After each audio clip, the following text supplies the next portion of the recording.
मैं डॉक्टर नीतीश प्रियदर्शी हूँ, मैं जियोलॉजिस्ट हूँ और एनवायरमेंटलिस्ट भी हूँ। आज हम लोग कई जगह अखबारों में पढ़ते हैं, समाचार पत्र में देखते हैं, न्यूज़ चैनल्स में देखते हैं कि धरती की जलवायु बदल रही है। कहीं नदी सूख रही है, कहीं पहाड़, कहीं जंगल में आग लगी हुई है, कहीं ग्लेशियर्स हमारे पिघल रहे हैं, तापमान बढ़ रहा है, 2024 में अत्यधिक गर्मी पड़ेगी, धरती का महाविनाश होगा। कब होगा भी नहीं पता है, लेकिन कई सारे थ्योरीज आ रहे हैं, जिसमें एक 2012 की भी थ्योरीज थी जो हमारे माया सभ्यता के भविष्यवाणी पर किया गया था कि 2012 में धरती खत्म हो जाएगी। एक फिल्म भी आई, कई हॉलीवुड फिल्म्स आ रहे हैं, डूम्सडे के नाम से आ रहे हैं। कई है कि धरती का विनाश तय है। फिर आया कि 2024 में भारत के कुछ जो जगह हैं आपके पूर्वी क्षेत्र में, वो डूब जाएंगे समुद्र में। तो कई सारे न्यूज देखने को मिल रहे हैं। मैंने हर जगह आपको एक डर का फीलिंग हो रहा है कि क्या धरती सही में खत्म हो जाएगी, क्या धरती में जलवायु परिवर्तन शुरू हो चुका है। मुझे कहना है कि जब से धरती बनी है 4.5 बिलियन ईयर से जलवायु परिवर्तन हुआ है। धरती ने 5 महाविनाश किया है और अब हम 6ठे महाविनाश में प्रवेश कर चुके हैं, जिसके आपको एविडेंसेस दिख रहे हैं। कहीं बाढ़, कहीं बहुत अधिक टेम्परेचर का बढ़ना, गर्मी का बढ़ना, आपके जंगलों में आग लगना, बहुत सारी चीज हम देख रहे हैं जो धरती में हो रहा है। तो क्या ये स्थिति जो थी वो आज की है? लेकिन हम लोग ऐसे जियोलॉजी जब पढ़ाते हैं, हम लोग ये जानते हैं कि ये धरती जब से बनी है जलवायु परिवर्तन हुए हैं। पहले भी हिमयुग रहा, फिर गर्मी आई, फिर हिमयुग रहा, फिर गर्मी आई। इस तरह ये चक्र चलता रहा है धरती पे। तो आपको कुछ ये जान के आश्चर्य होगा कि जो हमारे रॉक्स जिनको आप देखते हैं, आपके पैरों के नीचे पड़े हुए रॉक्स हैं, नदियों में रॉक्स हैं, ये सभी एक एविडेंस है। कुछ पत्थर एविडेंस बताते हैं हमारे प्राचीन काल के जलवायु परिवर्तन के बारे में। तो मैं आपको उसमें से एक पत्थर दिखाऊंगा। यह पत्थर हम लोग उसको कहते हैं वाव्स, VARVES, वाव्स। ये सेडिमेंट्री रॉक है। ये जो आप देख रहे हैं सामने, ये सेडिमेंट्री रॉक है। इसमें आप देख रहे होंगे कि अल्टरनेटिव बैंडिंग है, काला सफेद का अल्टरनेटिव बैंडिंग आपको दिख रही होगी। ठीक है, ये सेडिमेंट्री रॉक है और ये पत्थर हमको मिला है झारखंड की राजधानी रांची के पास ही एक छोटा सा जगह है, वो है रामगढ़। वहां पर एक दूधी नाला सेक्शन है, दूधी नदी, तो मांडू थाना में। वहां का ये पत्थर जो वाव्स है, ये VARVES, जो इंडिकेट करता है कि उस वक्त के हिमयुग के प्रवेश का यहां झारखंड में करोड़ों साल पहले का। और ये जो व्हाइट काला सफेद जो आप देख रहे हैं, ये लेयरिंग है। लेयरिंग करने का मतलब जो काला आप देख रहे हैं, ये विंटर सीजन का डिपोजिशन है ग्लेशियर्स का, और जो व्हाइट आप देख रहे हैं गर्मी का। और आप देख रहे होंगे जो काला है वो पतला है, व्हाइट जो है वो थोड़ा चौड़ा है। करने का मतलब कि उस वक्त जो हो सकता है जो विंटर सीजन इतना बड़ा नहीं हुआ हो, छोटा रहा हो। और आप जो व्हाइट वाला देख रहे हो थोड़ा चौड़ा, मतलब गर्मी का सिचुएशन ज्यादा था। तो वही व्हाइट और अल्टरनेटिव बैंडिंग, और ये एक सीजन का है कलर जो आप देख रहे होंगे, व्हाइट एंड डार्क, जो अल्टरनेटिव है काला सफेद। इस तरह से कई सीजन्स के वहां आपको एविडेंस मिल सकते हैं। दूधी नाला सेक्शन में आप देखिए काला सफेद आपको ये दिख रहा है। ये वाव्स है, ये सेडिमेंट्री रॉक्स है, जो इंडिकेट कर रहा है कि उस समय के जलवायु कैसा था झारखंड में। इसी तरह आपको कोलफील्ड एरिया वगैरह में आपको ये मिल जाएंगे, तालचेर वगैरह के सेक्शन में आपको इस तरह के रॉक्स आपको मिलते हैं, जो इंडिकेटर करता है एंशिएंट क्लाइमेट का, करोड़ों साल पहले का। तो रॉक्स भी हमारे एविडेंसेस होते हैं एंशिएंट क्लाइमेट के, जो बताते हैं। अब आइए चलिए दूसरा इंटरेस्टिंग पत्थर देखते हैं, जिसका आप लोग काफी नाम जानते हैं, कई बार उपयोग भी किए होंगे उस पत्थर का। तो उस पत्थर क्या है, मिनरल्स कहिए जो कहिए, वो पत्थर है आपका ये। अब आप इसको अंदाज लगा रहे होंगे ये कौन सा पत्थर है। ये कोयला है, पर्मियन एज का, झारखंड का पर्मियन एज का कोयला है ये। और ऐसा माना जाता था कि पर्मियन एज जिस वक्त कोयला का बनना, उस वक्त ऑक्सीजन लेवल भी काफी था, 30% के करीबन था, जैसा कि थ्योरेटिकल जो हम लोग पढ़ते हैं।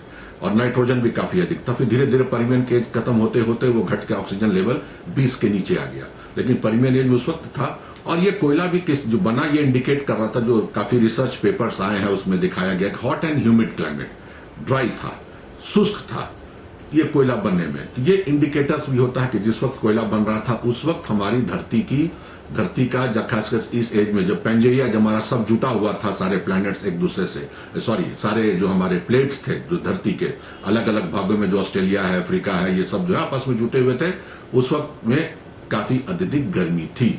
और ये कोयला भी उसी समय का देन है। और ये इस पर काफी रिसर्च करने के बाद ये निकाला गया कि hot and humid, hot and dry climate में कोयला का डिपोजिशन हुआ था, यानी उस वक्त अत्यधिक गर्मी थी। तो इस तरीके से कोयले को भी हम मान के चलते हैं कि इंडिकेटर है एंशिएंट क्लाइमेट का। तो बहुत सारी चीज हम जो है चट्टानों में पत्थरों में हम लोग यूं ही समझ के फेंक देते हैं पत्थरों को, लेकिन हर पत्थर अपने में एक इतिहास कहता है। क्या फॉर्मेशन रहा होगा, इग्नियस रॉक ज्वालामुखी विस्फोट का रहा, काफी अत्यधिक गर्मी, कई जगह आग लगे हुए थे। कई तो ये भी मानना था कि उस वक्त अत्यधिक गर्मी थी पर्मियन एज में, और पर्मियन ट्रैसिक एज जो था करोड़ों साल पहले एक सबसे बड़ा महाविनाश हुआ था जिसमें 98% जीव जंतु समाप्त हो गए थे। और कुछ वैज्ञानिकों का यह मानना था कि ज्वालामुखी से जो विस्फोट से जो उस वक्त कोयलों में जो आग लगी वो भी एक सबसे बड़ा कारण था ग्लोबल वार्मिंग का। बहुत सारे थ्योरीज आ रहे हैं अभी भी, बट स्टिल हम यही कहेंगे कि दीज आर ऑल हाइपोथेसिस, और लेकिन रिसर्च हो रहे हैं इस पर, काफी अत्यधिक हो रहे हैं कि प्राचीन काल में क्या हुआ था।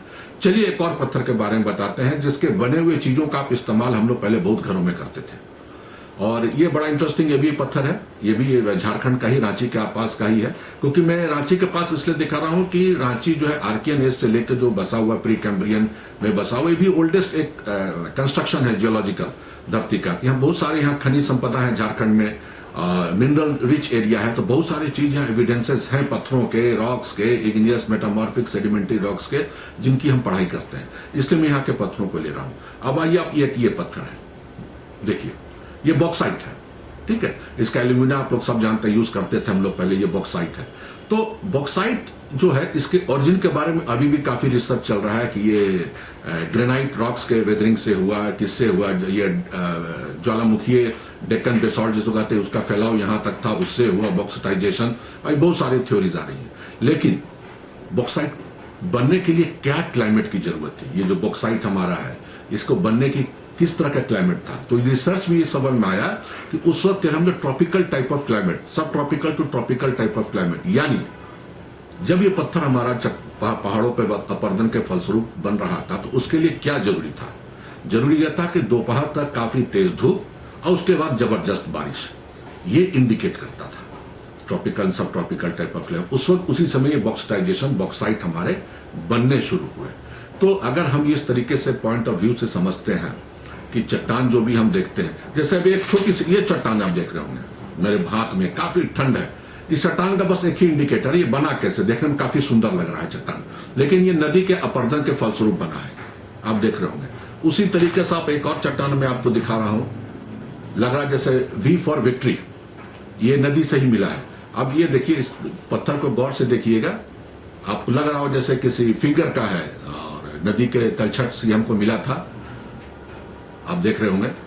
और इसके कई रूप आ सकते हैं, कुछ इनको चट्टान पर किसी के फिंगरप्रिंट्स का इम्प्रिंट भी मान सकते हैं, बहुत सारे फैक्टर्स आ रहे हैं।